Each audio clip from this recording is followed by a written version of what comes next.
Have you heard of personal branding? They say to be successful in this fast-changing digital world, you should be a brand and not just an employee.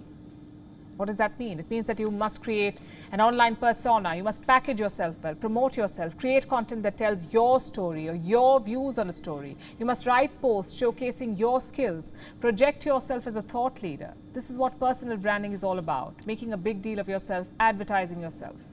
Now, if you're on LinkedIn, you already know this. People market themselves the most on LinkedIn. They project themselves as the ultimate observers, the ultimate learners, so much so that many end up crossing the fine line between personal branding and self-obsession.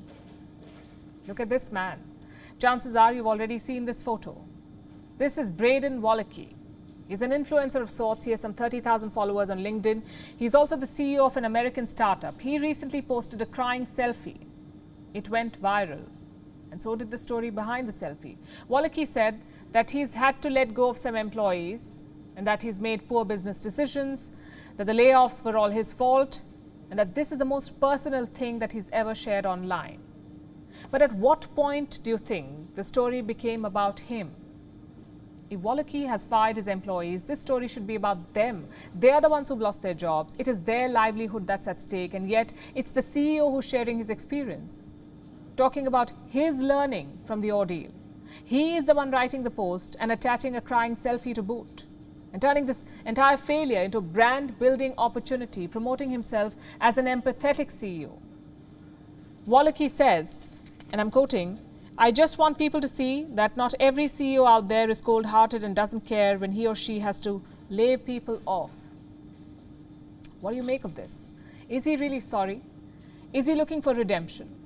Or is he looking for more likes and followers? Is he sharing an honest learning or looking for validation? Or does he just want people to say, there, it happens? Like I said, it's a thin line between personal branding and self-obsession, and Wallace most likely crossed it. And the internet was unforgiving. LinkedIn users called him a narcissist, branded him as self-absorbed, even manipulative. They said the CEO was trying to paint himself the victim, while it was his employees who paid the price for his bad decisions. Some said his post was not authentic and that the man was shedding crocodile tears. Goes without saying, Wallace's attempt at personal branding backfired. But he disagrees. He claims to have made an impact. He says he's getting calls from other business owners saying that they can relate to what he said.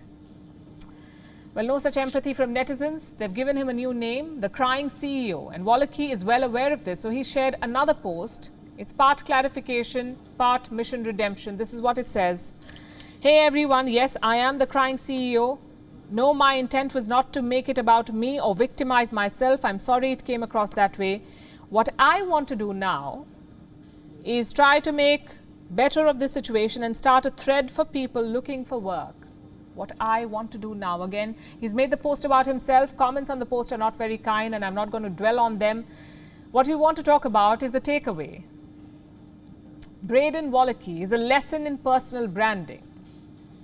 It is what you should not do online. Personal branding is about telling the right story, not making every story about yourself. Introspection is fine, sharing learnings is fine, but glamorizing your failures is perhaps not.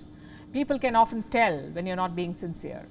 And even in this fast-changing digital world, people value empathy and shun what they see as phony.